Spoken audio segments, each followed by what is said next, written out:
There are a lot of less well-known enemies and entities scattered all throughout the worlds of each Elder Scrolls game, some more terrifying than others. But one of the most rare and horrifying examples of this is the Reaper from Skyrim. It's an enemy that most players don't even know exists, and can only be accessed within the Soul Cairn inside of Castle Volkihar from the Dawnguard DLC. Deep within the Soul Realm is a tower blessed with great magic, and upon entering it you'll find the Reaper, the only instance of this enemy in any of the games. The Reaper is a giant shade with green glowing eyes that wields a massive battle axe, and upon fighting him the Reaper will constantly summon adds and spit giant green acid at you. Once vanquished, the Reaper drops 3 black soul gems, and even more interestingly, a Daedric heart, suggesting that he is some sort of Daedra monster stemming from the lands of Hell, otherwise known as Oblivion in this universe. As to what exactly the Reaper is, it still remains unknown, whether he is a tool of destruction from some powerful Daedric prince or a hellish primordial stew. Something about this enemy is truly terrifying, especially considering it is the only time we see a Reaper in-game. While we do get to explore some of the most disturbing vaults in all of Fallout in the games, some have so far only been left to players' imaginations. And 2 of the most unbelievable of these are Vault 68 and Vault 69. Each of the vaults was performing the same experiment but reversed. In Vault 68, they were staffed with 999 men and 1 woman. In Vault 69, they were staffed with 999 women and 1 man. Each of these experiments was to see what would happen when only one of each sex was left with hundreds of the opposing. While little is known about what actually happened in these vaults, we can pick up on small tidbits we see in comments or canceled projects, or just our own imagination to paint a brutal scene. In Vault 68, the one full of men and 1 woman, it is theorized that the men started to fight amongst one another, resulting in a bloody mess, where only the most dominant of each tribe were able to have their way with the one unlucky female. Population growth would have been exceptionally slow, and any baby that the female had that was male was instantly killed off, slowly leading to the death of the entire vault as the female withered away. In Vault 69, however, where only 1 man was tasked with repopulating with 999 females, not much is known either. But it can be assumed that early on, the man would have been living out what many males would consider a fantasy, only to realize he had no male friends to confide in, slowly going insane after impregnating and repopulating much of the vault. The females, on the other hand, would have lived a mostly amazing life, free from our bullshit. One of the most common animals you can find in Fallout 4 and 76, well, at least common for animals that aren't trying to kill you, that is cats. This doesn't sound weird on the surface, but it gets a lot more interesting when you realize that there are literally 0, not even 1 cat in any other Fallout games or spin-offs. You see, cats in the Fallout universe, at least as proposed by Mr. House in New Vegas, went extinct after the bombs fell. So how are there suddenly so many in recent times? One theory postulated that there may have actually been a cat vault. Shortly before the player in Fallout 4 exits their vault, the cats were released from their own hidden metropolis to repopulate the world with the objectively worse version of a dog. The problem with this, though, is that we also see tons of cats in Fallout 76, and that game takes place only 25 years after the Great War, when all the bombs originally fell. Still though, maybe there were multiple cat vaults, and some even crazier theories suggest that some of the VaultTec vaults may have experimented on the cats by ghoulifying them, something we'll touch more on later in this series. Regardless of the real story though, something behind the scenes is happening with cats in the Fallout universe, and there has to be a reason these pesky felines are causing so much drama. For a game series named after the fabled and powerful Elder Scrolls, you would think that we would have a ton more information on them. But the actual scrolls themselves only take center stage in a handful of quests and writing in the mainline series. The Elder Scrolls are said to be one of the most divine and powerful items in all of Nirn, and were apparently originally crafted by the Aedra or gods of the realm. The parchment of each scroll tells not only an account of the past, deeply etched into its pages, but also, and more hauntingly, a look into the future. Strangely though, these future prophecies are different for each individual who reads even the same scroll, and seem to simply be a guess at what the future may hold. It begs the question, could the Elder Scrolls be some sort of proof that this beloved series is actually taking place in a multiverse, where an infinite amount of combinations and permutations of our future are present, and it is only in our timeline that we will see which paths we took, etched on the paper for all of us to see. Either way though, the Elder Scrolls certainly have some sort of significant importance to the flow of time in the series, as we know that dragon breaks, or moments in the series that break the linearity of time, are not recorded, further implying that the universe is slowly cascading into more and more infinite time breaks that the scrolls are trying to maintain. These are called dragon breaks after Akatosh, the god of time, and we know that the scrolls have significant power against dragons specifically, another indication of their power over time and reality itself. While the scrolls are rare and in many hard-to-reach locations, there are also many located in the Imperial Sanctum of the White Gold Tower in Cyrodiil as well. It is said that those who do not wield great magics and technologies can be blinded or turned insane even by witnessing or being in the presence of their great power. Anyone who has played Fallout 4 has become accustomed to seeing these buzzkills. Strung all throughout the world, the Fallout 4 mannequins have a very strange and creepy feeling to them.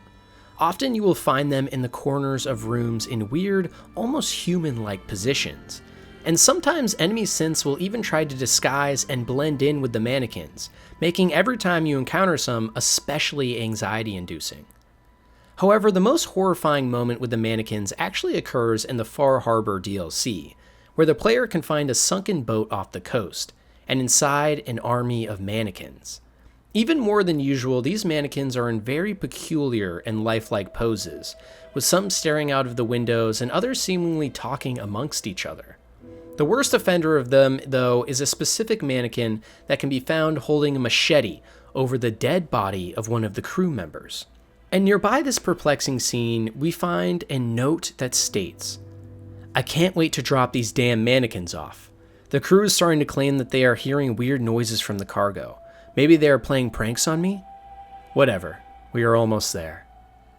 This entire shipwreck heavily implies that the mannequins of Fallout 4 are in fact more than meets the eye, and some theories even argue that the mannequins may be controlled by the Cthulhian deity Uglothoth. I butchered that.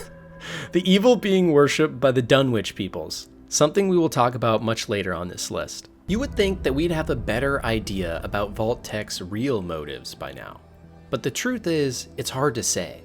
You see, VaultTec was originally founded as a semi-private enterprise that was given trillions of dollars by the US government to construct vaults that would house and protect the people in the event that the bombs did drop. As we know from the games though, many of these vaults were actually created in order to spawn weird and twisted experiments, to test things like radiation poisoning and what would happen if you gave a large group of people no food and no way to escape. Would they resort to cannibalism? But why was VaultTec even interested in doing these heinous experiments? What benefit would it be to them? Especially if the entire world would have been bombed to oblivion anyways. This is where it gets super interesting. In the original cancelled Fallout 3 Van Buren project, the creator of the Vault themselves, Tim Kaine, explained in the original script they were set to have the Enclave looking to find and populate a new planet other than Earth. For those that don't know, the Enclave is a secret group of high-ranking military and political officials that before the bombs dropped, knowing the inevitability of everyone's demise, formed an almost Illuminati-like group of powerful people with their own unknown goals to protect themselves from future Armageddon. This idea about finding a new planet to live on is especially interesting though when we start to dig a little deeper. You see, in Fallout 3, one of the most famous moments in the game is discovering a giant armed nuclear bomb in the middle of a city, and famously players can decide to disarm it and save dozens of lives, or instead opt to detonate it, wiping the small town off the map. But for especially astute players, they may have noticed something very, very strange. If you go up to the bomb in Megaton, you would expect to see a Chinese flag or emblem, as they are the main adversary who bombed the US. But instead we see VaultTec? We know from terminal entries in the Pentagon in Fallout 3 as well that the United States counter-launched nukes only after they had indication that birds were in the sky, but they only assumed it was China. There was no actual confirmation anywhere that China actually fired the first nuke. Could it be that VaultTec were the ones who actually launched the first nuke? Considering the cancelled Fallout movie from Interplay had a similar plotline, it certainly was the plan at one point. But why would they do this, you ask? Well, potentially to force people into the vaults they had created in order to perform research. But then naturally the question becomes, to what end was all this research they were doing for? We may get a hint of the answer in the newest entry of Fallout, Fallout 76. You see, in-game we can find a university that was bought out by VaultTec before the bombs dropped. And when it was bought, almost all of the staff were immediately laid off, leaving only high-value engineers and scientists in place. The only other two staff that were kept were two linguists, specifically linguists who were studying the Horse Creek petroglyphs, a real set of weird markings on stones in our real life. Some Reddit and Discord users were able to data mine these glyphs and found that in-game some of the markings can be deciphered and translated to say, "Prepare yourself for the destruction of your life by fire when you arrive. Life weakens. Protect what remains of Earth." Is VaultTec's ultimate goal to conquer the stars and make contact with aliens and helping them to do so? All while performing crazy experiments on helpless civilians in order to advance technology towards this goal? We may never know the answer, but I really hope if we don't get a new Fallout anytime soon, Starfield could potentially show us a future remnants of VaultTec on different planets, even if just as an Easter egg. Whiterun is one of the most well-known cities in all of the Elder Scrolls series, and one of the first towns most Skyrim players will come across. What is less well known, though, is a small village on the very outskirts of Whiterun's holdings, a farming village referred to as Rorichstead. While most of Whiterun is known for its horrible soil and bad weather, Rorichstead, for some unknown reason, actually has amazing soil, and thus is the main supplier for crops to the entire city of Whiterun. But what on the surface seems to be a happy and productive community of farmers may be hiding something much more sinister. First of all, the current leader of the Hold, and who the village is named after, Rorich, claims that the Enclave has only existed for almost 30 years, and that he founded it after serving as a man in the army. But there just so happens to be 3 books in Skyrim that actually mention Rorichstead, and each of these references is well beyond 30 years old. One being from the Second Era 1600 years ago, and another being well over 4,000. Is Rorich lying to us? Did he simply find the town barren and rename it after himself to act as if he was the leader and trick others? Or could he actually be some sort of demented being that has been here for over a millennia? It only gets weirder from here, though. You see, in the town there's a young girl named Sissel, and if you talk to her, she briefly mentions how in her dreams she has been seeing a kind-hearted gray dragon, and she has foreseen some kind of prophecy. This sounds eerily similar to the prophecy we envision from Parthenax, the hidden gray dragon only the Dragonborn and the Greybeards know of. So how would it be this innocent little girl has any idea about the coming conflict of the main story? If we follow her around for some time, we will eventually discover that she has a close relationship with another man in the town named Joanne, who is the village healer and has taken a special liking to Sissel, seeing some sort of potential in her and inviting her to his house often. On the surface, this could simply be a nice old man trying to teach a young child some useful skills. But hidden in Joanne's home, in one of his desks, is a very peculiar book, The Spirit of Daedra, a book we only see 3 times in all of Skyrim, one of them being here. The book is very rare, and it's a sacred Daedric and demonic presence, and the fact that Joanne even has it is especially terrifying. But it only gets worse, because the town of Rorichstead has almost no woman. Most of the men you talk to mention how their wives or mothers were lost, and that the village healer, Joanne, was not able to save them. But what if Joanne had not failed to save these women, but rather succeeded in killing them? Maybe the reason this small and quaint village actually has such rich and healthy soil isn't just pure chance, but actually the work of a Daedric-worshipping crazy man, Joanne, who is sacrificing the fertile woman in the town in order to guarantee good crop yields. Camelworks, an amazing Elder Scrolls YouTuber, even went deeper into this theory and found that Lun's hut, a small building located right behind Rorichstead, may even hold more evidence. In the hut, we find a deceased man named Lun, who has apparently taken his life with poison we find on the table. And next to his hut, we find a memorial of sorts, with flowers and candles, as well as a wedding ring, which seems to imply he has sought his end with sadness after losing his wife. Yet another female who has left us in close proximity to Rorichstead. And most damning of all, if you're able to actually clip through the game bounds in this hut, you are met with mysterious and ominous green glowing mist in the abyss of nothing. Except for one book, the Book of Daedra, suspended in mid-air in an area no players are ever supposed to be able to get to. Could this be a clue from the developers that this little town may in fact be hiding one big secret? Another mystery left unsolved. In Fallout 3, at one point on your quest to get a GEC, a terraforming device created by VaultTec, a division of VaultTec, you might stumble upon the infamous Vault 87.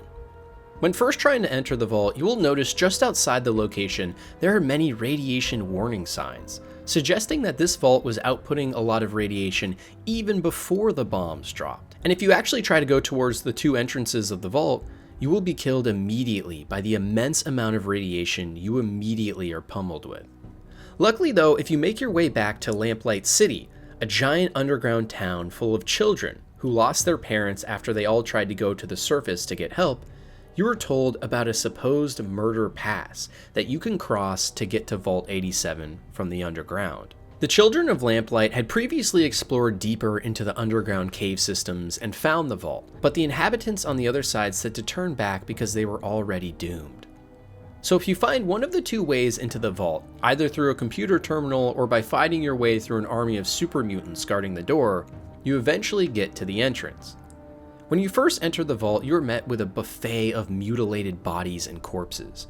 And if you find one of the terminals at the entrance, you read the story of a man who slowly descends into insanity, watching his children and those around him die. As you make your way further into the vault, you find a host of gore bags, used by the super mutants to serve other humans as food. And you find more terminals that express that many people in the vault had no idea what was actually going on at the time, and were confused. Journal entries note that there were many power surges, weird experiments, and strange sounds many of the early residents complained about. And you eventually even find a terminal entry that notes 93 people have died in the vault, with 83 being listed under a strange and mysterious, unidentifiable death condition. If you manage to make your way even deeper into this twisted vault, you are met with multiple bloody handprints, scenes of horror, and finally, a room where you can find multiple testing chambers full of dead, early generation super mutants. The scientists in the vault were experimenting on the human inhabitants by dousing them with high amounts of FEV radiation, also known as the Force Evolutionary Virus, which was the virus spawned out of developing a cure for the new plague. These deadly doses had transformed many of the inhabitants into absolute monstrosities known as super mutants, the first generation of their kind, with many having busted limbs, small lower bodies and massive upper bodies, and other weird disfigurements. You discover that there was something known as EEP testing going on here, otherwise known as the Evolutionary Experimentation Program, and that the male and female test subjects were being exposed to insanely high amounts of FEV radiation in order to study the effects, which turned most of the vault dwellers into asexual and imperfect super mutants. Eventually, these super mutants became enraged at the horrible testing they had undergone and led an assault against the vault, killing the remaining members. And it can even be discovered at the end of the vault that the FEV radiation we discovered outside was actually done on purpose by VaultTec to test the effects of FEV on nearby surrounding towns as well. A truly unbelievable experiment that truly went too far. The Falmer are one of the most tragic and shocking stories in all of the series. An entire race that was turned into nothing but a monstrosity, banished to a life of meaningless horror in the deepest depths of Nirn. You see, a long time ago there was another elvish or mer race on Tamriel, and more specifically native to Skyrim, called the Snow Elves. They retained immense power in the region, along with the Dwemer of the time, but a new adversary was starting to encroach on the land as well. Human Nords in the north, from the northern continent of Atmora, from across the sea, were now starting to settle on the northern parts of Skyrim. And for some unknown reason, maybe due to the Nords finding an ancient relic, that being the Eye of Magnus, the Snow Elves launched an attack on the Nordic capital of Skyrim, Sarthal, slaughtering countless innocent Nordic peoples. In retaliation, a massive and powerful army of Nords sailed across the sea from Atmora to Skyrim to help their brethren, and managed to decimate their Snow Elf foes, pushing them back to their final cities in pure defeat. As a last-ditch effort, the Snow Elves reached out to the Dwemer, asking for help, for them to use their machines and great underground capitals to defend them, instead of sitting idly by. And the Dwemer actually accepted this proposition, but on only one condition. The Snow Elves had to take a poison that would blind them, and stay within the depths of their deepest underground cities. The original story states that this is how the Falmer were born, that the Dwemer blinded them all, and then used them as a giant slave workforce to create more massive tonal architecture. But the problem with this is, why would the Dwemer actually need this? They already had massive robotic machines that did all the work, and for a usually peaceful race, simply subjugating the Snow Elves to such torture for no reason seems out of character. On top of this, how did the Snow Elves go from this to this? Certainly the lack of sunlight and blindness would have caused some alterations, but becoming the monster we know now as Falmer seems like a bit of a stretch. More modern theories from many YouTubers like Avarti actually presume that this radical transformation into Falmer monstrosity may have actually occurred for a different reason. As we know, the Dwemer had an obsession with ascending to the realm of the gods, as they saw themselves as equals. So what if the Snow Elves were actually being used in some sort of experiment, to see if they could be transcended into a new realm as a guinea pig, before the Dwemer actually tried it on themselves?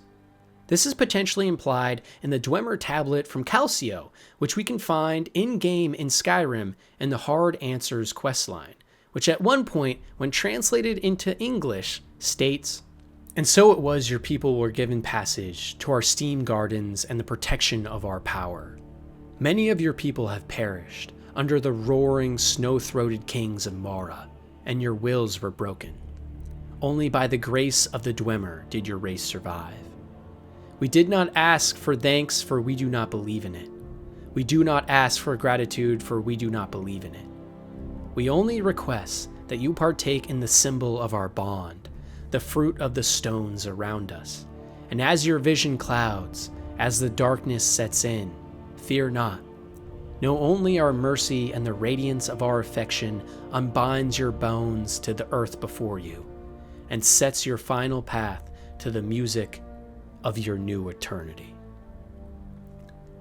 This tablet seems to be a record of the agreement between the Snow Elves and Dwemer, and if true, it implies that this guinea pig theory is most likely correct. It could be that these twisted experiment by the Dwemer slowly transformed the Snow Elves into these demented creatures, and when the Dwemer themselves mysteriously vanished out of nowhere, these damaged and damned Snow Elves had to learn to fend for themselves deep underground, all while being blinded and alone. A truly harrowing idea, that the once great race of the Snow Elves were tortured and abused so much that over time they became one of the scariest enemies in in all of Skyrim. The new plague is only briefly mentioned in parts of each of the Fallout games, but is potentially one of, if not the biggest threats to the entire world. Before the Great War that resulted in the Fallout we know today, there were many conflicts going on throughout the world, primarily between the United States and China. And as we travel through each Fallout game, we can find many settlements and journal entries dating back to this period in history. But the most interesting documents we can find on this entire period are references to a mysterious contagion called the New Plague. In the Fallout 3 Point Lookout DLC, for example, we can stumble upon an old American army camp, where if we check the terminals, we can see that the camp was riddled with cases of this so-called New Plague. Victims were showing symptoms of profuse sweating, unexplained contusions or swelling, massive external hemorrhaging, and most terrifying of all, new ideas like socialism. In Fallout 4, we have had some small moments where we can hear the characters talk about how they have gotten a new and strange illness with extremely similar symptoms. And in Fallout 1, we even meet a self-aware supercomputer named Zach 1.2 who mentions that the company behind the power suit armors we wear in games was also trying to cure this mysterious virus, but to no avail. So just before the atomic bomb started to drop, there seemed to have been an outbreak of a highly contagious and deadly virus that we only know so little about because right as it started to become a huge issue, the world was cast into nuclear winter. Even more interestingly, if we read all the journal entries regarding the virus in every Fallout game to date, it's discovered that the US government at one point had devoted a large amount of resources to finding a cure to this plague. In the process, they spawned what was called the PvP project, which initially was a study to find a cure that resulted in scientists discovering a way to enhance small animals and rodents, giving them extra strength and intellect, which eventually led into the creation of the FEV, or Forced Evolutionary Virus, which we'll talk about more later on this list.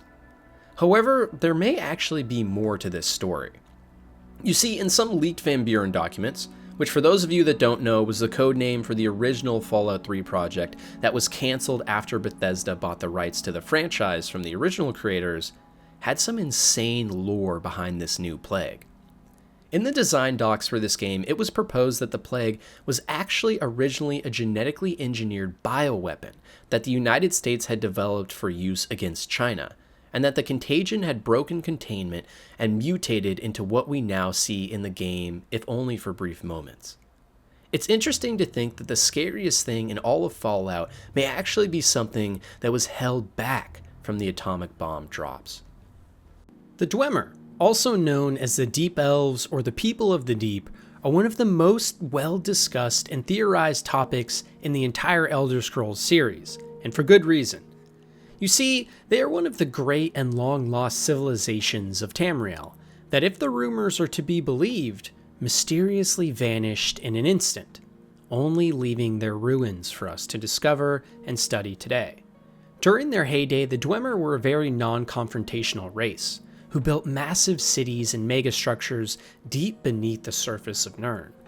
They dwarfed all other civilizations on Tamriel from a technological standpoint, mainly due to their mastery of what is called tonal manipulation. They would construct massive acoustic contraptions, referred to as tonal architecture, deep underground in large domes that were said to have power to alter the very reality of space-time itself. The structures produced sound waves that could terraform large cave systems, create holistic and powerful medicines, and by all accounts, even see into the future. It was the foundation from which the Dwemer found their power, and even in modern-day Tamriel, thousands of years later, no race or civilization has even come close to harnessing this power that the Dwemer had already achieved mastery of. This means that the ruins we stumble upon in many of the Elder Scrolls mainline games are much more advanced than even what we see in the great towns of our eras that we play in. These impressive accomplishments even led the Dwemer to reject a belief in the gods of Elder Scrolls, along with the Divines and Daedra.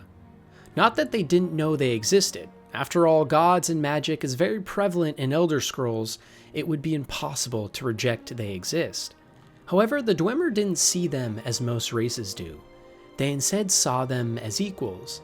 The Dwemer simply postulated that with further mastery of tonal manipulation, they too would have the powers that the gods held over them. Sadly though, this may have actually resulted in the Dwemer's ultimate downfall, and one of the most horrifying moments in the entire series.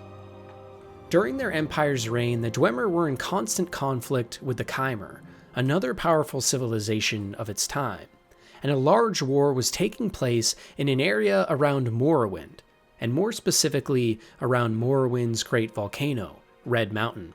Even with all the Dwemer's superior technology, they could not hold back the Chimer forces and their magics, assisted by the Divines and Daedra, who despised the Dwemer for their beliefs. After losing almost all of their foothold in the region and being pushed back to their base at Red Mountain, with their backs against the wall, a Dwemer leader named Kaggernak did the unthinkable. Using the most advanced and sophisticated tonal manipulation techniques possible, he began to extract the heart of Lorkhan, which was deep hidden within Red Mountain, the heart of the banished god who created Nirn in the first place. And just as the heart was activated, in an instant, a flash of light overcame the entire region of Tamriel, and in that moment, all Dwemer disappeared. Right in the heat of battle, this entire civilization and their people were gone forever. Their weapons lay dormant on the ground. Their underground cities were now wide open and untouched, which is how we're able to see them today. So what exactly happened that fateful day at Red Mountain? What did the Dwemer truly do with the heart of Lorkhan? Had they finally found a way to transport into the realm of the gods, finally fulfilling their prophecy of being on the same plane as them? Or had they gone too far? Had their own hubris damned their entire race to death, trying to mess with magics and powers they did not truly yet understand? It's a mystery even many Bethesda developers have spoken on many occasions, even Daddy Todd himself. But it's because of that we will purposely never get any definitive answers, most likely. The best proof we may have is actually a supposed surviving Dwemer named Yagrum Bargan, who we meet in Morrowind, who does in fact tell us that he is the only remaining and surviving Dwemer, spared by the gods as a sick joke. He seems to believe that the Dwemer may be stuck in some other unknown realm, and there may eventually be a way to get them out. One of the most twisted, horrifying, and unknown backstories in all of the Fallout universe is the story behind the drilling company, the Dunwich Borers, a play on the words referencing the Lovecraftian monster story, the Dunwich Horrors. The company produces a multitude of different rock tunneling drills that they sell off to different companies for use in drilling into the Earth's crust, and we encounter the Dunwich establishment in multiple of the games. In Fallout 4 specifically, we stumble upon the corporate entity in a giant quarry mine, where for some reason they are using their own company drills to make their own quarry, something that they shouldn't be doing in theory, as they're just lending out equipment on their books. As you make your way down into the quarry, you read many terminal reports that the workers are complaining about constant power outages going on and off, as well as rocks being thrown from seemingly out of nowhere and taking out people's eyes. On each of the terminals, you can also see that all the Dunwich Quarry station managers are being called to the deepest station, Station 4, immediately. So you descend even deeper into this creepy underground dig site, and on your way you find many other terminal entries, detailing many strange things happening in the quarry, with the most damning of all being an entry that we simply find that is screaming over and over again, "I'm safe in the light. I'm safe in the light." By the time you make your way to Station 3, you must descend deep underground, and it is here where you are met with hordes of feral ghouls, all attacking you on sight, as well as light switches that mysteriously turn themselves on and off. Suddenly, you start to see weird visions of a cult-like ritual taking place, with a man with a knife in the center of an altar, surrounded by many others kneeling before him in a circle. And as these visions fade in and out, you finally make your way to the end of the quarry, Station 4. You find nothing but a pool of water and a missing crane, and if you leap into the water yourself, you can find not only some sweet loot, but the remains of that altar room you saw in the visions before. On top of this, you can find a half-excavated statue that points to the real reason the Dunwich Borers company was here. They were excavating some sort of ancient statue that belonged to a long-lost civilization that was a cult of worshippers that prayed to an evil deity known as Ukultov. We know of this deity from previous games, like Fallout 3 as well, as in this game we are able to actually explore the Dunwich Borers headquarters, which at the time we explore is in a run-down and vacant state, except for the feral ghouls on site. You learn in Fallout 3 that the Dunwich Borers were trying to unearth and communicate with this long-lost deity, and that they have unearthed some ancient relics that were seemingly turning people into feral ghouls through sacrifice. This begs the question as to whether all ghouls are actually being created through radiation poisoning, or if something much more sinister is at play. On top of this, the swamp people of Fallout 3 were also shown to be worshipping this same deity. And it also shows just how weird and mysterious the Dunwich Borers really are, as they seemingly are using their company as a front, with many of the employees not even knowing their true motives, in order to summon an ancient god back to Earth. One of the most out there and interesting entities. And one of my personal favorite vaults in the entire Fallout franchise is Vault 108, affectionately known as the Gary Vault. Located in the wilderness of Fallout 3 lies a mysterious door hidden behind a large rock formation. When you first enter, you find a dead body on the ground, and even more interestingly, a vault door left completely wide open. As you step inside, you are met with a scene of horror. Blood marks cover the walls, furniture is thrown around, and the generators powering the vault are completely offline. You find dead Wastelander bodies of those trying to loot the facility all over, but the true horror comes when you find the body labeled Gary 42 after just being attacked by an extremely similar looking person named Gary 33. As you make your way deeper into the vault, you slowly uncover that it is littered with an army of clones of this one man, Gary, all hilariously shouting at you the entire time. Gary! And if you have the courage to go even deeper into this twisted vault, you eventually uncover that a scientist was performing experiments of cloning, and even find a sectioned off female dorm blocked by tons of cabinets, suggesting that at one point they had barricaded themselves inside, presumably to protect themselves from men who can't stop shouting their name. The true intrigue, though, comes if you go to the Pentagon in Fallout 3, because it's here we can open top secret terminal information on multiple vaults, including Vault 108. The vault was originally set to perform experiments in cloning over a span of 30 years, but the generators were only spec'd for 20. We can find multiple reports of complaints from the vault residents, but all were shot down by the VaultTec higher-ups. On top of this, the original Overseer, which for those of you who don't know is essentially the leader of any vault, was known to have cancer, and we can find discussions estimating his death after 3 years, followed up by a journal entry stating, "These two events should combine to allow a proper catalyst that allows this project to continue as planned." So something was going on in this vault that most people living there weren't aware of, and it leads us to even more questions than it answers. What were these cloning experiments for? How did so many clones survive for so long? Were the experiments to find immortality? And why are there female dorms but no male dorms? Could it be, as YouTuber Oxhorn postulates, that the true experiment of the vault was putting a large group of females all with one cloned male to see what happens? Either way, it's clear that at some point the Gary clones started to become more and more aggressive, and with time eventually overtook the vault, which coincidentally we see in the Pentagon logs stocked with 3 times the normal amount of munitions. So maybe when the generators turned off, the Garys all grabbed the guns and started screaming Gary while massacring the entire vault and its inhabitants.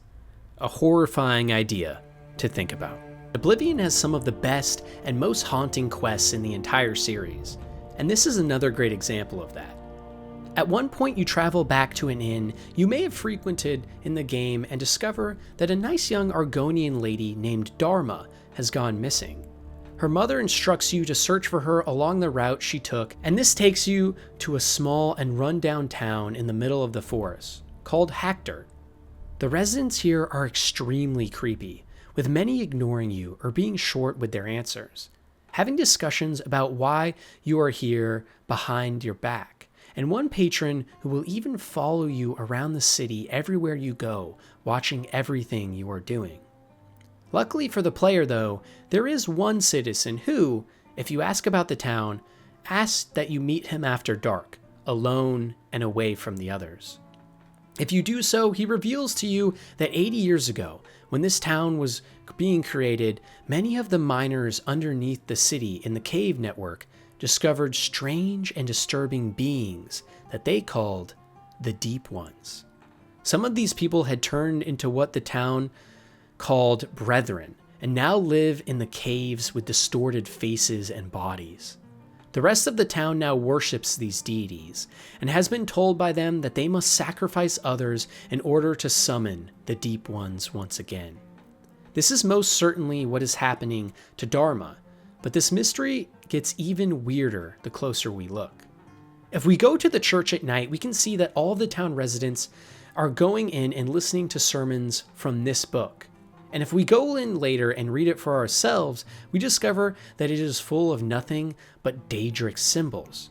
Pretty damning evidence for sure. And this leads us to 3 theories of what could have happened here, with the final one being another awesome theory from the YouTuber Camelworks. The first theory postulates that the Deep Ones could be Dwemer, as Dwemer are referred to as the Deep Elves. But really, this holds very little weight, as everything else around the story doesn't sound like the Dwemer at all. The second theory states that the Deep Ones could actually be the lesser-known race called the Slowed, giant toad-like monsters that are well known for their extensive slave trade networks and even working with Daedric princes, which would explain the Daedric symbols in the book. Even more interestingly, if we translate this book in the church, it translates exactly to a book written by a Slowed in the Elder Scrolls offshoot game Redguard, word for word. Either this is an Easter egg or a very specific clue as to what the Deep Ones really are. The Deep Ones being Sloweds would make so much sense, as they could be asking for sacrifices for their trade routes or to some Daedric prince. And the final theory argues that the Daedric book in the church is in fact just a straightforward clue that the Deep Ones are Daedra. And more specifically, the town is sacrificing to either Lord Dagon, one of the main adversaries in the Oblivion main game, or even more likely Molag Bal, as this would explain the sacrifices specifically, as Molag Bal is keen to receive blood and soul sacrifices. Either way, there is a harrowing voice we can hear deep within those caves, beneath the town of Hackdirt, the only instance of this line in all of Oblivion. So something very clearly sinister is happening in this town.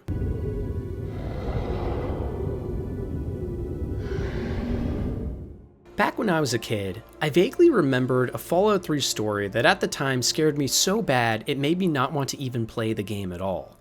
That original story was a creepypasta horror deep dive that claimed that Fallout 3 Galaxy News Radio, under certain conditions, would unravel into something truly unbelievable.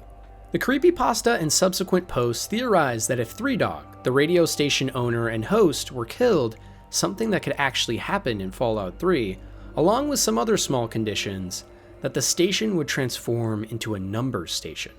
For those that don't know, number stations were a real thing in the United States and other countries that were rumored to be part of a nuclear retaliation control network. Tuning into their frequencies, people were able to pick up on strange coded messages being read in a monotone voice from an apparent government official, reading single-digit numbers one by one. In this creepypasta though, it is claimed once Galaxy News Radio becomes a number station, you could hear the voice of Three Dog, now dead, slowly and eerily reading off numbers, just like this. 8, 3, 9, 1, 2, 1, 0, 0, 8, 0, 1, 0, 0, 8, 0. Followed by the song set the world on fire. Where this started to get really crazy is that some members of the community apparently began decoding some of these weird messages coming from the number station and translated them into dates and phrases. Some of these phrases spoke about the Queen's death, future Armageddon, and most weirdly, all of them seemed to be about our timeline, not the actual Fallout universe. And so the most dedicated in the community were then able to translate even more of the codes into dates, which correlated with the deaths of many important people, including Lincoln and Gary Coleman. And most frightening of all, some of the dates correlated to supposed massive events of the future that signaled death, like the dates for the coronavirus outbreak. Many of these threads were taken down as the story started to get out of hand and caused genuine concern amongst players starting to believe they were real. And this story gets even crazier, as it's been proven that there are some actual weird Morse code messages found in Fallout 3's codebase that could relate to these number stations. But it's likely that Bethesda simply patched in some weird radio chatter as a funny Easter egg for the players after the fact. That, or one of the most beloved games of all time, is actually a secret government and Illuminati front to warn us about our impending doom through predicting the future. I'm not high, I swear. The Dre peoples on the surface are nothing especially notable. They're an interesting looking spider and crab-like creature that hails from Morrowind, but we see a lot of similar things in the Elder Scrolls series. They make their homes on both land and beneath the surface of many freshwater lakes, and are usually more docile and timid, but can become more enraged if provoked and can prove to be a worthy adversary. They are more intelligent than some wildlife, but in general they have no capacity for speech or communication with more advanced races. You see, though, what actually makes the Dre so interesting isn't who they are now, but rather who they actually stemmed from in the past. Vivek, one of the three main great gods of Morrowind who we actually do meet in the games, was an astute historian and wrote many texts about the ancient world. And in some of these primeval documents, he talks about the long-lost and previous Dre culture. Apparently, thousands of years ago, the Dre were actually a much more advanced civilization, with many bustling and thriving cities, trade, riding, and most importantly, dominance. And not just dominance over the province of Morrowind, or even all of Tamriel for that matter, but rather, all of Nirn. By the way, for those of you that don't know what Nirn actually is, it's the name of the main planet that the series takes place on. It's part of a larger realm of existence called Mundus, which is encompassed not only by Nirn, but its two moons, Masser and Secundus, as well as the Divine Realm, shown here in black, which is home to other planets that house divine and sacred beings of great importance. Outside of that is the Red Zones, where Oblivion and the Daedric princes of more demonic presence live. And all of this is part of an entire realm of existence called Aetherius, which itself is a part of Arbus, the name of the entire galaxy that houses Aetherius and the Void. The games as we know them take place on Nirn, and more specifically, one of the four main continents called Tamriel. So the Dre ruled over not just Morrowind, and not just Tamriel, but literally, if Vivek's writings are to be believed, all of this. So the question for the Dre becomes, how did such an advanced and powerful civilization of highly intelligent and capable beings that ruled over all of Nirn become a docile and much less threatening creature thousands of years later? It's not unheard of in the Elder Scrolls series for massive civilizations to have great power across Nirn, but in no history books do we hear about anything nearly as powerful as the Dre are described here. Did they truly rule over the entire world? And if they did, how did they lose their power? How do so few people remember their absolute dominance? Shouldn't there be more stories, more ruins, and more remnants of a great civilization long past scattered throughout all of Tamriel and Nirn, like we see with the Dwemer? This mystery spawns more questions than it answers, and it makes us even wonder about the validity of Vivek himself, along with some other small references to ancient Dre in other books. Either way, though, this is one of the most fascinating and thought-provoking mysteries in Elder Scrolls, and shows just how deep and well-designed the lore really is. And well, we're just getting started. If you've ever played or even heard of Fallout, you probably immediately recognize this symbol of the Vault Boy with a cherry smile on his face and a thumbs up. What on the surface looks like just a happy advertisement for VaultTec, though, may be hiding a much more sinister undertone. Almost a decade ago, a Reddit thread was made that postulated that the Vault Boy in this picture isn't actually happy, but instead putting his thumbs up to check for a nuclear blast. You see, in this Reddit thread, it is claimed that the US government back during the Cold War era would suggest citizens in the event of a nuclear blast put their thumbs up in front of themselves and squint one eye, and if their thumb covered the entire blast, then they were far enough away to be safe from radiation. So it looks like that's what's happening with the Vault Boy, right? Well, maybe not so much. You see, this theory is one of the most popular in all of Fallout, but as pointed out by YouTuber Father Eli Jackal, this is most likely not the case.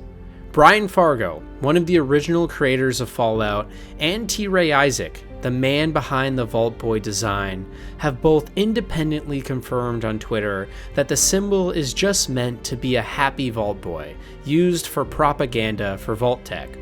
And not just this, but even with a small amount of research, it becomes obvious that this thumb idea is false. During the Cold War, the US government advocated duck and cover, not sticking your thumb in the air.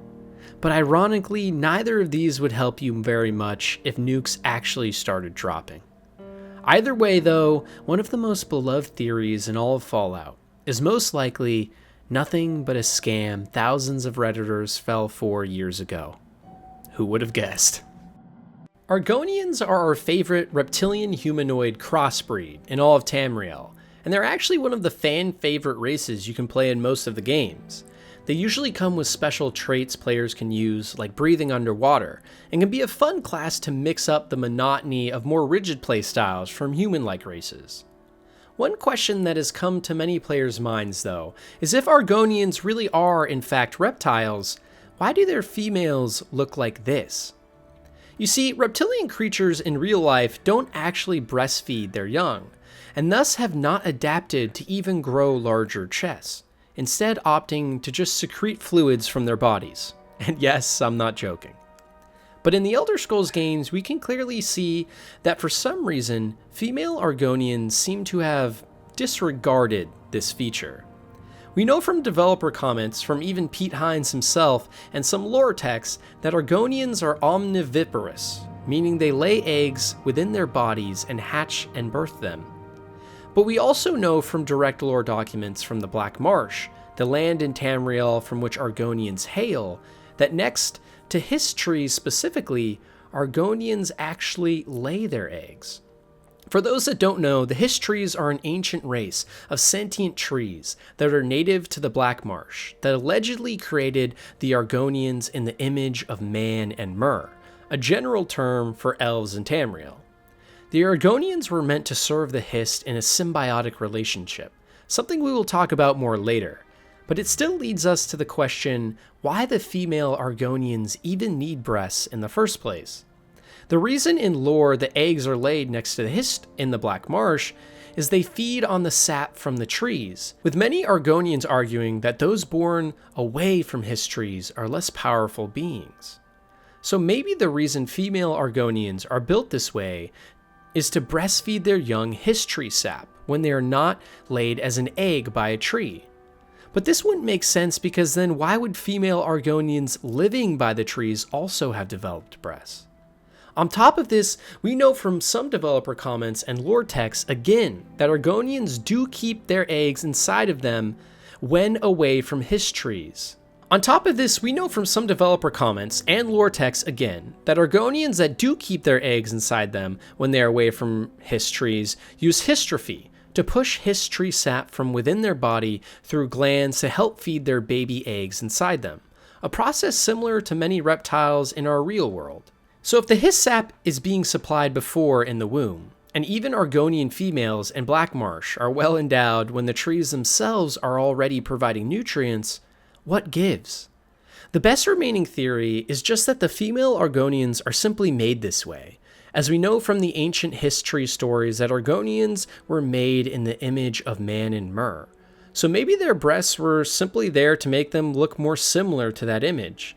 And some theories even postulate that the Hiss created them that way to make it more easy for females to form relationships with other races, potentially to even spy on them in some sort of Hiss grand plan.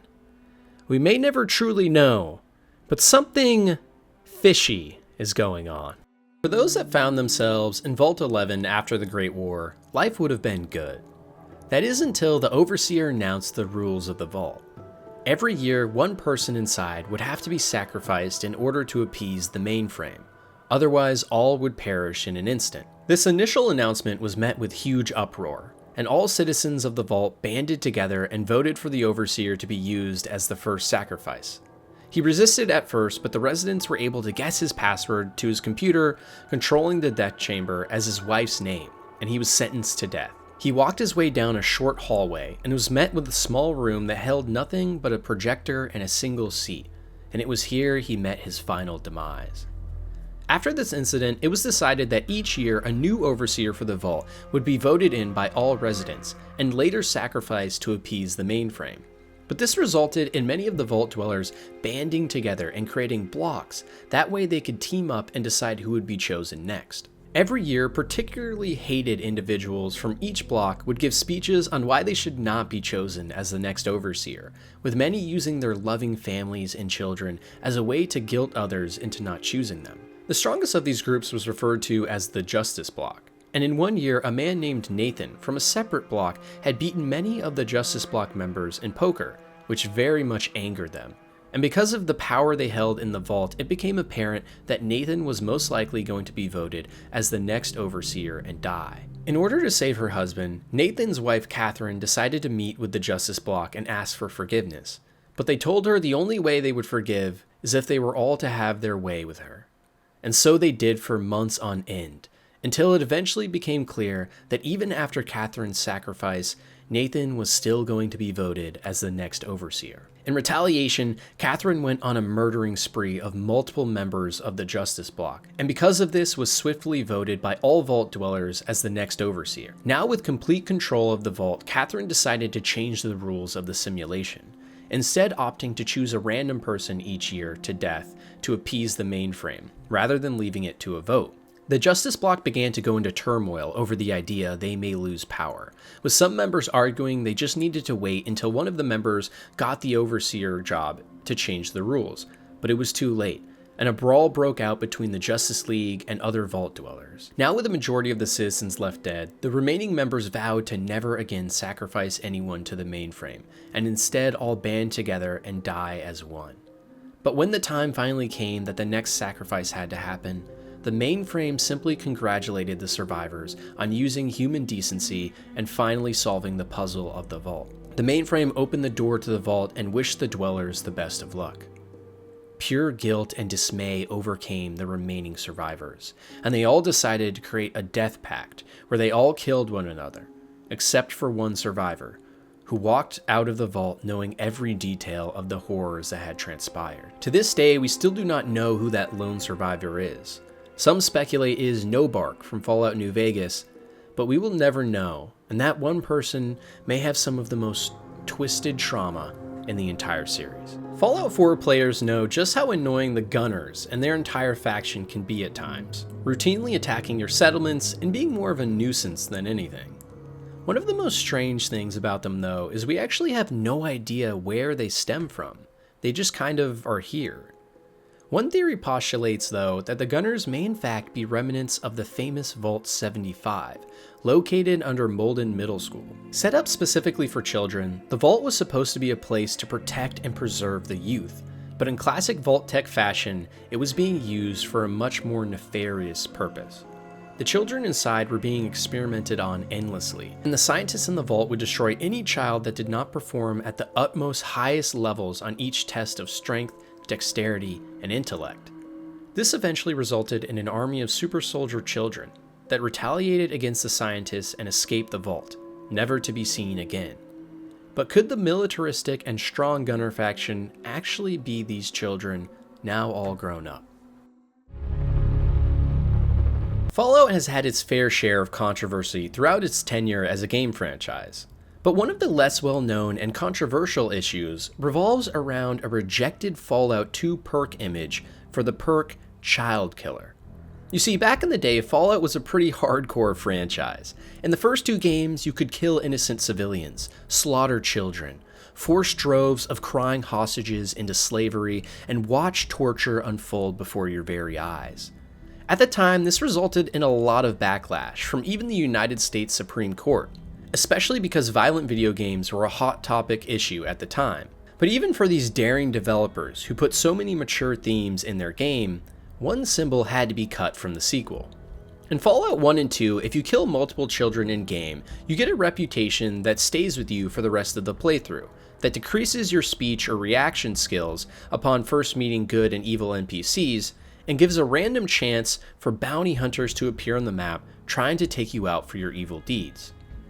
Originally, the effect was supposed to be represented in-game by this symbol, but for obvious reasons, this was eventually removed from the game as the designers all decided that the iconography had gone way too far. Honestly, nowadays, I think they could probably get away with this, as it's more of just a funny illustration.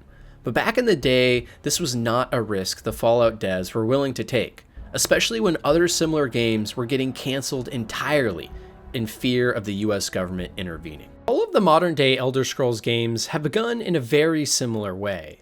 A prisoner finding his way out of his or her shackles and thrusting themselves into a brand new world. But it would seem the similarities stop there. In Morrowind, you play as a reincarnated general who turns out to be the revered and prophesized Nerevarine. In Oblivion, you play as the hero of Kavach that saves an entire realm from being consumed by Oblivion's chaos. And in Skyrim, you play as this idiot. On paper, these seem like obviously different characters and people. After all, how could the Neverine and Dragonborn be the same people? However, this is where it gets interesting. You see, countless years ago, the world of Nirn was created by a divine god called Lorkhan. This god deceived all his peers in the divine realm into pooling their resources to create Nirn, and this angered them very much. As punishment, he was killed by the other divines, led by Akatosh, that giant red dragon boy in Oblivion. His heart was thrust from his body and crashed into the area of Morrowind, creating the Red Mountain, and he was forever a banished and lost soul. Still, throughout all of history, many races have told stories of supposed Shezarines, which are believed to be mortal incarnations of the missing god, Lorkhan. So could it be that in every Elder Scrolls game, we are actually a Shezarine, a mortal amalgamation of Lorkhan himself, on a mission to defend the realm that he was responsible for creating in the first place? It would explain how we are always tasked with such important accomplishments and take the reins of important characters at such vital moments in history, leaving lasting impacts. It's also heavily implied from many texts in the game that this just might be the case. Another little-known fact that many Fallout fans might not know about Fallout 4, which takes place in Boston, was that actually at one point it was supposed to take place in New York instead, what many players consider to be the holy grail for a Fallout location. Emil, previously a lead writer at Bethesda and now the lead designer on Starfield, spoke to NoClip in a documentary and briefly mentioned that at one point Fallout 4 had a short design document that had the game taking place in New York, with the only similarity being Nick Valentine being involved. We hear about New York multiple times throughout the Fallout franchise, and while it is one of the first places that the bombs dropped, we also know some Brotherhood of Steel members have traveled through the area and seen mutants in skyscrapers, so there is still life. On top of this, the verticality and political intrigue from Fallout lore make this a perfect location for a future game. Being close to the Niagara Falls and Canada to the north would set the stage for some non-urban environments as well. And in the Fallout lore, Canada is annexed by the United States in the Resource Wars, so political intrigue would be abound. There's a reason every Fallout player wants to see the universe's take on New York. And while Fallout 4's iteration was likely scrapped due to budget and tech constraints, Fallout 5 has a very good chance of making this dream a reality. Everyone's favorite canine companion from Fallout 4, Dogmeat, is a super lovable character. He helps you find loot, he bites every enemy in your path, and most importantly, he's a good boy. But some Fallout fans have started to wonder if Dogmeat is even a real dog. You see, originally we find him outside the Red Rocket gas station at the very start of the game. And the fact that he is so well trained and immediately obedient and takes a liking to you is very weird. And as you play through more of the game, you start to notice more interesting oddities, like the fact that he takes no radiation damage. Almost every other animal in the game has become mutated from radiation poisoning, and other dogs that we meet in the game, like Rex, are, well, different.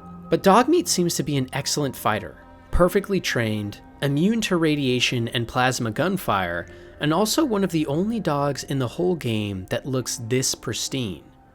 Could it be that Dogmeat was actually sent from the Institute to guide you on your path to a secret hidden location?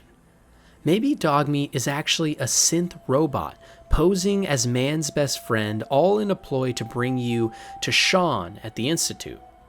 But even if he is a conniving robot, he's still the cutest companion in all of Fallout. Oblivion is my personal favorite Elder Scrolls game, in large part because it was the first one I played as a kid, but also because it has many lesser known and amazing quest lines that truly dip into the scary and thrilling side of the series.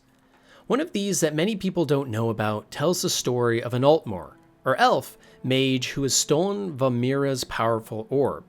Vamira is the Daedric Prince of Nightmares, and she is known for casting many souls into some of the most hellish places known to man. But in a twisted turn of fate, Vamira has not done this to our Altmer named Arkfed. Rather, he has stolen the orb from her himself. For some unknown reason, Arkfed has thrust himself into a twisted and demented nightmare, and you are tasked with going into this dream and getting Vamira's orb back for her. And so you do, and you are met with a desolate and dark landscape. One of, if not the scariest in the entire Elder Scrolls series, full of weird and demented sounds, small pathways leading to nothing, and a host of horrifying monsters in the dark. So as you make your way through the dungeon, you finally reach Arkfed's tower, and it is here you find his fateful letter. There is no world so great as the world of the mind. There is no voyager so well traveled as the traveler in the land of dreams.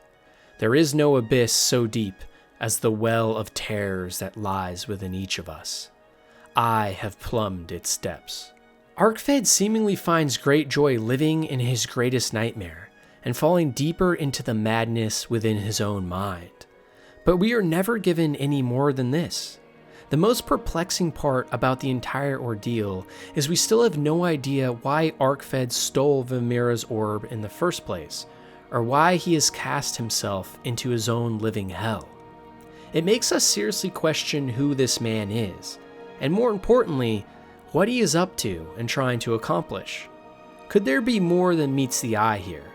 Even after traveling into the depths of Arkfed's own mind, we still have so many questions left unanswered. Scattered all across the wasteland in Fallout 4 are fluffy little teddy bears, all in different interesting and sometimes comical positions. It's an obvious way for Bethesda to have some fun environmental storytelling with the players, but what if these cute and cuddly little stuffed animals had a lot more to hide? We know that throughout playing Fallout 4, sometimes you are being watched by certain characters and entities working for the Institute. But what if the biggest one of these was actually right under our nose the whole time? Many of these teddy bears in the world are in very high value locations, often off to the side, simply staring into the abyss. But what if these bears were actually cameras set up by the Institute to track not only you, but all the activity in the wasteland? It would perfectly fit the character of the organization, and also adds an extremely creepy undertone every time you go into a new building and see one of these guys, now wondering if you are constantly being watched. Tamriel is home to a myriad of strange and interesting locations, many of which there's very little known about them at all. And one of the most interesting of all of these locations, shrouded in mystery, is for sure the Black Marsh, birthplace of the Argonians and Hist, located in the southeastern portion of Tamriel. It's a location we will assumedly visit in some faraway main entry Elder Scrolls game, but for now the region is simply spoken about briefly by some characters and in many lore books in the games. The Black Marsh consists mostly of overgrown vegetation and harsh swamplands with a variety of large and alien beasts that emerge from the waters. By all accounts, the Black Marsh is one of the least gentrified locations across the Tamrielic continent, with many roads being overgrown with fauna and wildlife, making it hard to even find your way between cities. And in these cities lies ruined and ancient architecture, with only rudimentary foundations for an economy and political system. The land is riddled with thieves and assassins hiding in the bushes, and simply traversing into the southmost portion of the marsh can prove deadly. However, one of the most intriguing mysteries in the marsh actually revolves around the Hist, the ancient sentient trees we spoke to earlier in Tier 1. You see, for longer than history has been written about Tamriel, the Hist have been indigenous to the land, and more specifically, in great numbers in the Black Marsh. And as the story goes, either through immaculate conception or through a primitive alligator race finding the Hist, the Argonians were born. The sap that the Hist produced was able to give the Argonians a new form, as well as a massive increase in intelligence and capability. And through this, the Argonians were able to migrate and settle other portions of Tamriel throughout thousands of years. One smaller known fact, though, is that during the Oblivion Crisis, where Oblivion Gates opened up all over Tamriel and Daedra poured through to invade, the Hist actually were the ones who defended the lands of the Black Marsh. A call was put forth before the crisis occurred that summoned all of the Argonians across the continent back to the Black Marsh to prepare for war. And when they got there, the Hist helped transform many of the Argonian people into fearsome warriors that eventually drove off the invaders. What is so damning about this, though, is that almost no other races or leaders in Tamriel knew of the coming invasion, let alone so many years earlier than it actually occurred. This would mean that the Hist, a seemingly gentle race of sentient trees, must have known more than they are letting on. Being potentially the oldest living thing still on Tamriel, this race of trees may in fact house many answers to the secrets throughout this world. And even more so, they have been hiding many things from other races, including their ability to speak or communicate with Oblivion and other realms. On top of this, being able to command Argonians back to the Black Marsh for combat implies a sort of mind control that they have over the reptilian race, and could potentially mean that this symbiotic relationship may actually be one founded on slavery, where the Hist created the Argonians to do their bidding and explore and conquer the continent. Either way, something very mysterious is happening with the Hist. They know much more than they have let on. They have seen more than any other living beings on Tamriel, and may even be a demonic presence enslaving lower life forms to do their bidding, all in one of the harshest places in all of Tamriel, somewhere most explorers have failed to get information on, making it one of the least well-known and most interesting parts of the entire continent. At one point in your journey in Fallout 4, you may have stumbled upon these caravan guards at Bunker Hill. They're having a conversation about a supposed creature they have seen and heard of off the Boston mainline harbor. Referred to as a ghoul whale by the guards, this creature is apparently a massive and horrendous monster that has been obliterated by radiation. It stalks the waters at night and hunts its prey, killing anything in its path, and strikes fear into every single seafaring creature. But if you actually go to the Boston harbor in-game, you can't find anything even remotely similar to this description. with the only plausible thing being that the guards mistook a local submarine for some sort of monstrosity. However, if we go into the Fallout 4 game files, we can find assets for this supposed ghoul whale, and well, it's terrifying. In fact, in the Far Harbor DLC that was released for the game over a year after its initial release, we can see giant whale skeletons littering the coast of Far Harbor, suggesting that this creature is in fact not a myth. The truth is, the ghoul whale was likely cut out at some point in the development, and this is why we can never actually find it in-game. But based on multiple lines of dialogue and the actual game files themselves, it's quite obvious that at some point, Bethesda intended on having this colossus play a major part in some underwater adventure. And speaking of underwater adventures, another interesting piece of cut content from Fallout 4 is the quest 20 Leagues Under the Sea. The quest is a play on the words referencing a book and movie series 20,000 Leagues Under the Sea, which would likely have the same premise, where the hero travels deep underwater to fight and slay a giant and mysterious squid monster. In fact, in the cut game files, we can even see an animation for this quest, which includes our favorite big whale buddy, the ghoul whale, swimming around in the background. But if we dig even more into this mystery, we start to find a lot of other peculiar references. Located at the bottom of the sea near Boston Harbor are many unused and weird buildings and assets that we never actually see in the main game. And on top of this, we can find even more weird unused assets in the game files, like textures for a giant squid, underwater vault door mesh and scaffolding, and even a fully functional and awesome harpoon gun. Even more damning though, at one point in Fallout's main story, Deacon can remark about a fantastical and crazy underwater city full of adventure, implying that he has been there before. So when putting all of this evidence together, it becomes quite clear that at some point in the development of Fallout 4, there were big plans for a massive underwater vault akin to the BioShock series, where we could have peered into the deep blue ocean from inside the vault and battled creatures like the ghoul whale and giant squids, all with new weapons and assets. It's sad that this idea never saw the day of light, because truly it would have been one of, if not the most interesting vault in the entire Fallout series, and shows just how much potential the world of Fallout has to create amazing and unique ideas. And by the way, for those of you wondering and who are particularly interested in this idea, there's actually some mods you can download that will recreate this Vault 120 and give you access to a new player home underwater, where you can experience at least some of what Bethesda had planned. The Grey Fox is one of the most mysterious and infamous figures in all of Tamriel. We were originally introduced to him in Oblivion as the leader of the Thieves Guild, where he has sat at its head for over 300 years, not as a mer with a long lifespan, but weirdly as a human. Some regard him as fact and some fiction, with many wanted letters spread throughout the Imperial City, and some news reports like this one. Grey Fox, man or myth?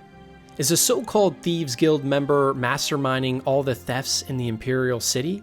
Captain Harmonious Lex of the Imperial Watch seems to think so. When asked about the Thieves Guild and its mythical leader, the Grey Fox, the captain was quite emphatic. This one man is responsible for all crime in the city. The energetic and tenacious Captain Lex has therefore devoted himself to apprehending this masked menace. When questioned on the subject, Adamus Philada, Legion Commander and Captain Lex's immediate superior, had the following response. Ridiculous. The Grey Fox is but a fairy tale. There is no such thing as a Thieves Guild, and there never has been. Stories of an unstoppable thief called the Grey Fox have been circulating around the Imperial City for centuries. The stories claim he can turn invisible at will, shrink himself down to the size of a mouse, turn to mist and seep under locked doors, and perform any number of truly unbelievable feats. If even half of these stories are true, Captain Lex will have his hands full capturing the Grey Fox. If the player decides to follow the Oblivion Thieves Guild to its completion though, one of the best quest lines ever in Elder Scrolls, there's a big reveal at the end.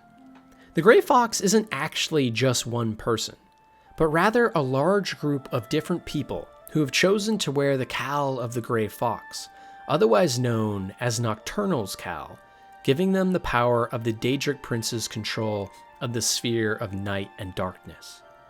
You see, millennia ago, the first Thieves Guild leader ever actually managed to steal the cowl from Nocturnal, and thus she cursed it to forever banish its wearer, forcing all those who love and know them to forget about them forever. Even though the player is able to remove the curse from the cowl in Oblivion, it still has horrifying ramifications for the past. Who are these great thieves of history? And how do some people remember and tell stories of them?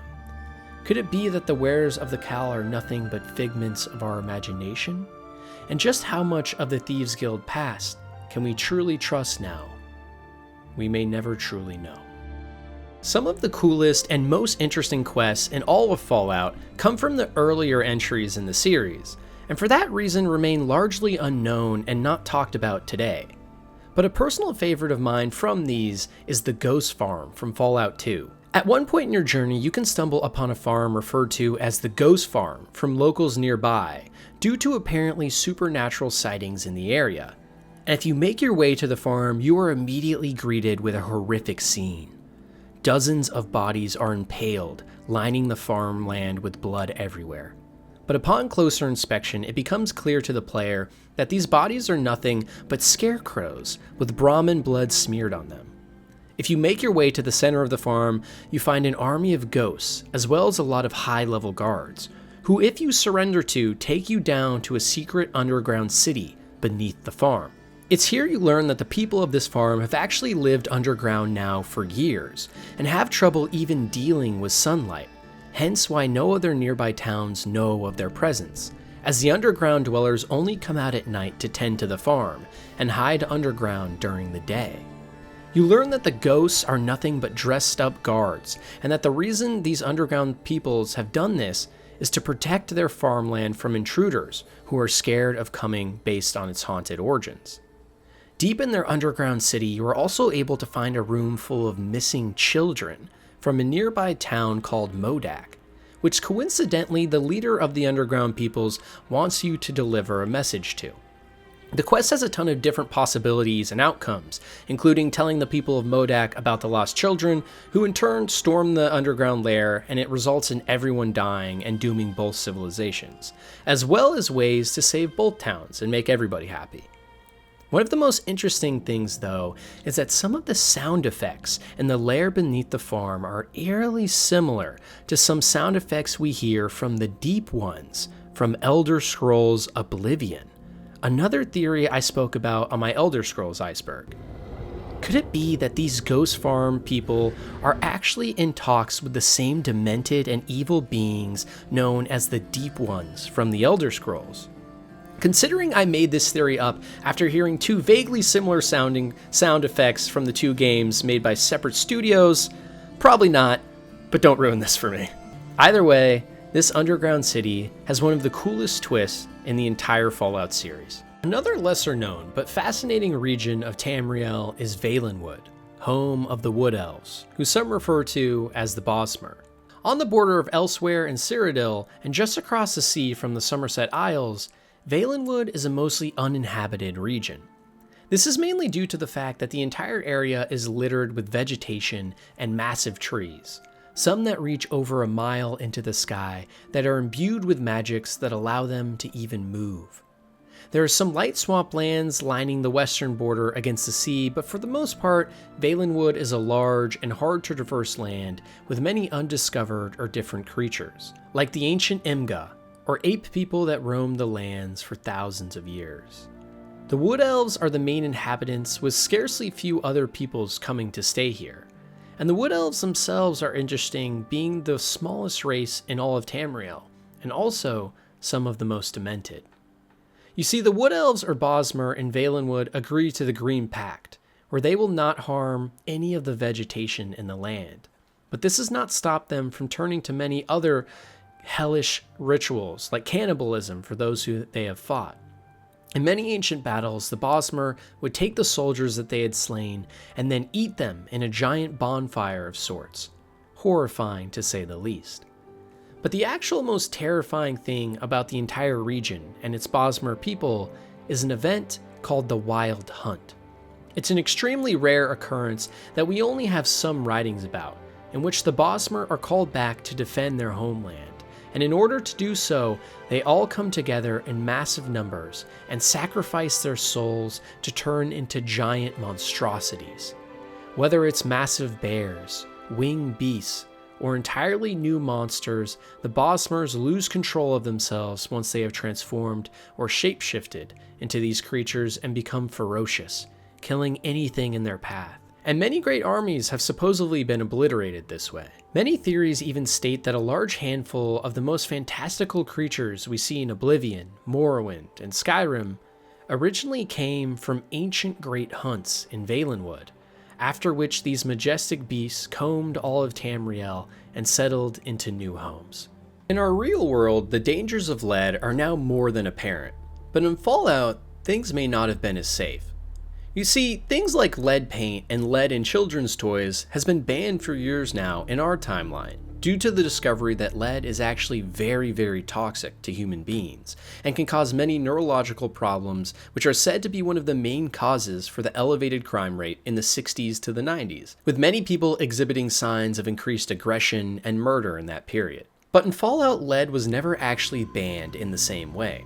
In fact, for any players paying especially close attention, they may notice that the majority of lead they get from crafting in Fallout 4 actually comes from breaking down children's toys you find throughout the world.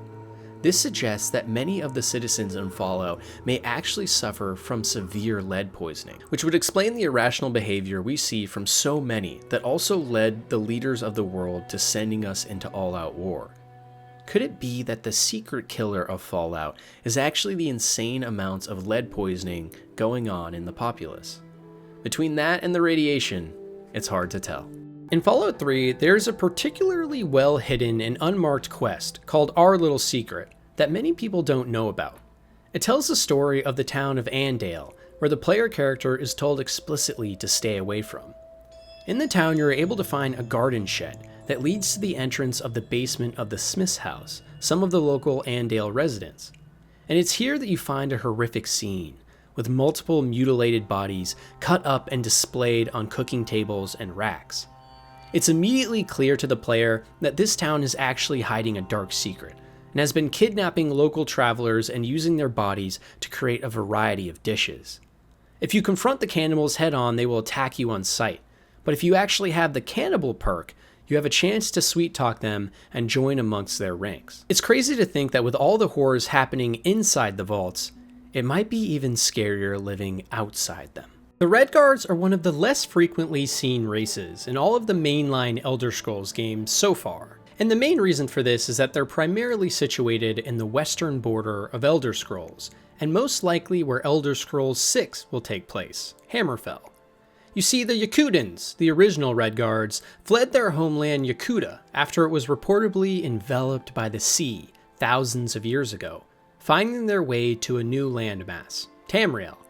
But in many ways, even more interesting than the Red Guards themselves is what they potentially left behind on Yakuta, another massively powerful and lesser-known race called the Sinestral Elves, or the Left-Handed Elves, as referred to by the Yakutans.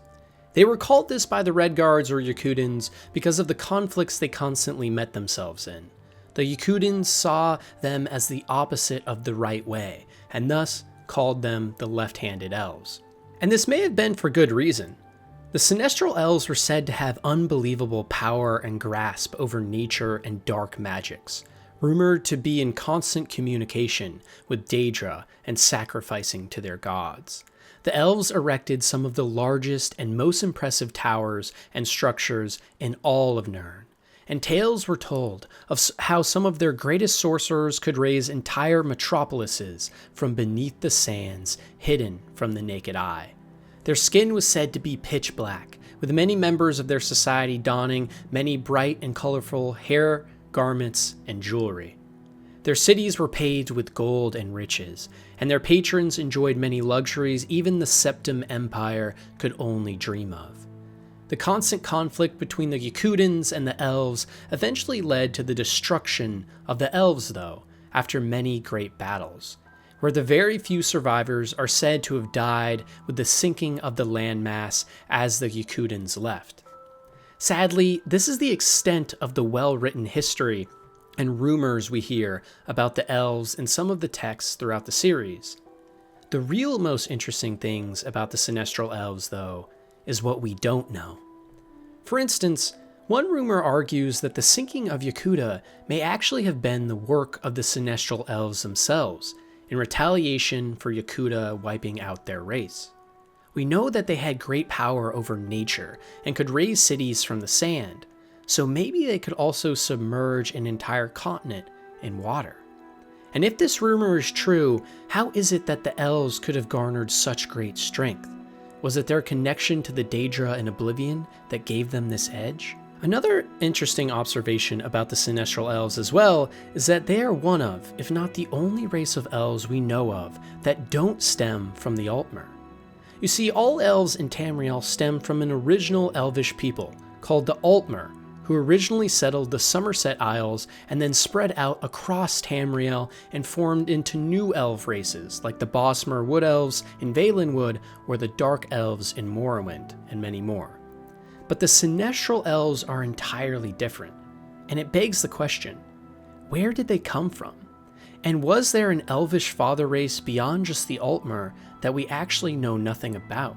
Could they all be descendants of the Elnafey, who apparently all Tamrielic elves stem from at one point?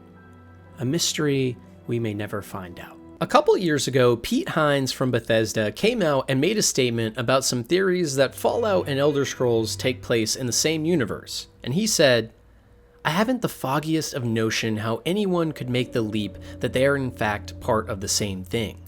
We made Elder Scrolls, and a completely different developer and publisher came up with Fallout, which we then acquired. No, I don't think there's any universe in which those universes are in the same universe. That's not a thing." Now, for most sane people, they would stop here and realize that this theory makes no sense.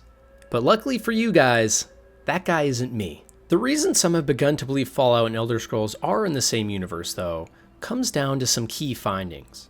For example, in Fallout 4, we can find a Taboo Tattoos magazine, which on the cover has a skeleton with a very familiar-looking helmet, the one the Dragonborn dons in Skyrim. On top of this, in the Fallout 4 Nuka World DLC, players can find a giant bear statue that looks exactly like the bears from Skyrim. Checkmate, Pete.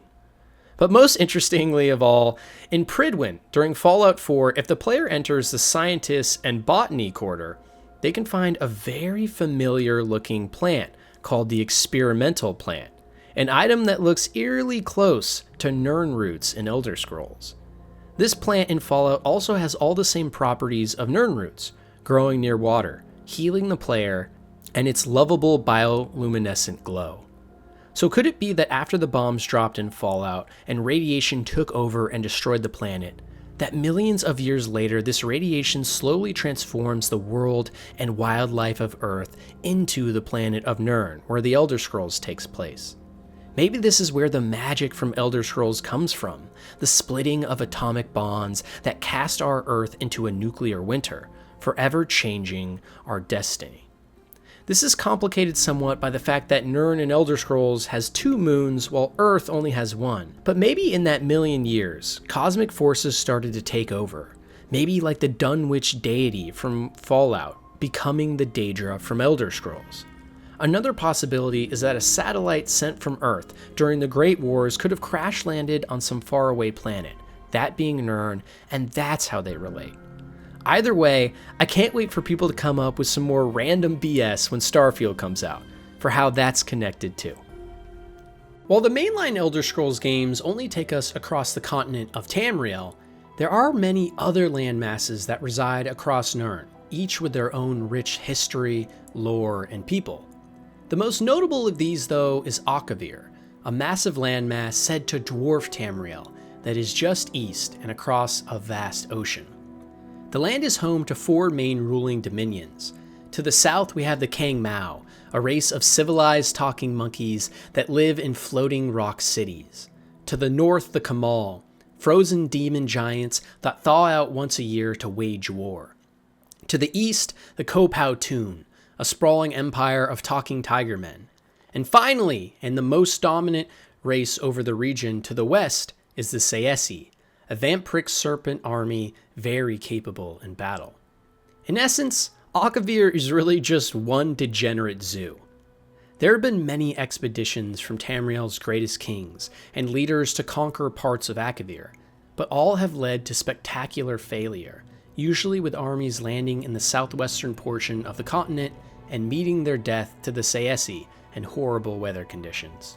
Even the past great emperor, Uriel V, is said to have succumbed to his death while invading Akavir many moons ago. And in fact, even the Saesi themselves have done the reverse and invaded Tamriel, where they took over massive sections of land, and one Saesi leader, named Verasushe, even established themselves for a short period as the potentate and main ruler of the Cyrodiilic Empire.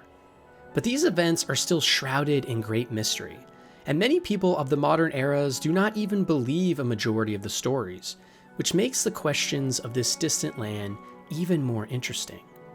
Where did the Saesi get their power? What are the Khammal really like? And are the stories and writings of this land and its amazing megastructures and underground caverns true? Or is it all just fairy tales?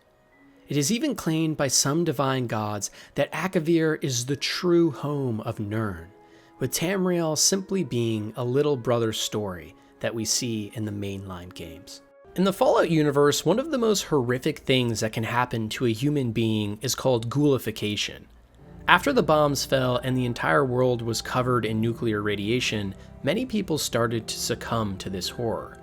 Some people are turned into a naked mole rat human hybrid that still retains full consciousness and ability for speech and communication, while others are transformed into what we know as feral ghouls, which act much more like rabid animals who want nothing but to kill. Throughout the games, we meet many of each type of these ghouls who have undergone ghoulification, but we never truly get an explanation as to what exactly is happening.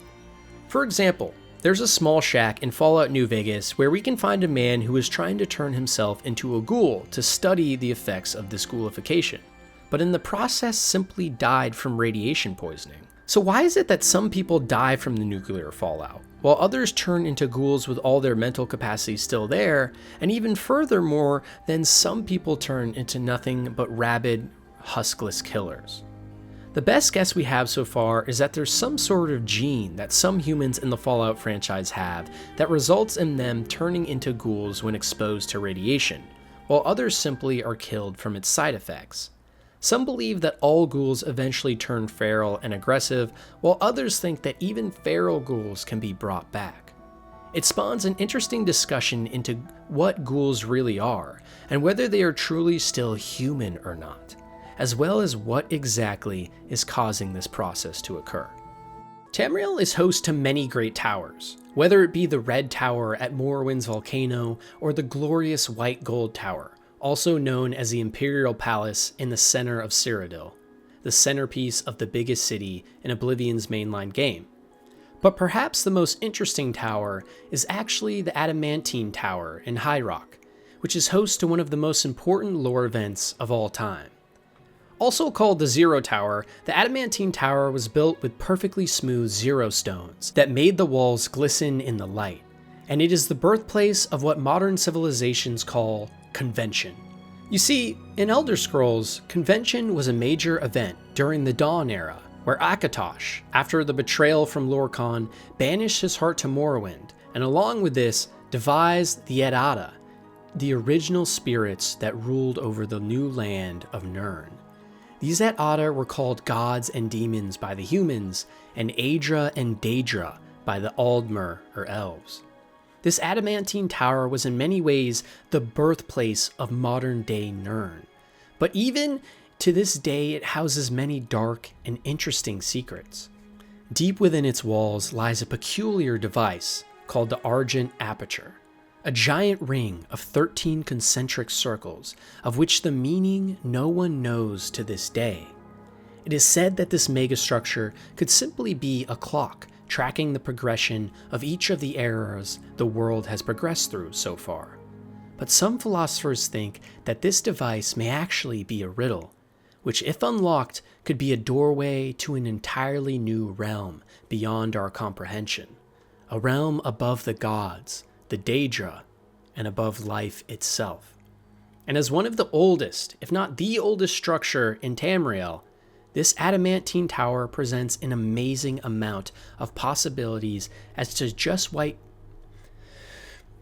And as one of the oldest, if not the oldest structures in all of Tamriel, the adamantine tower presents an amazing amount of possibilities as to what might be behind the argent aperture that's housed inside. After stepping into a variety of vaults in Fallout, it quickly becomes apparent that these underground lairs were host to some of the most dark and abhorrent tests in humanity's history.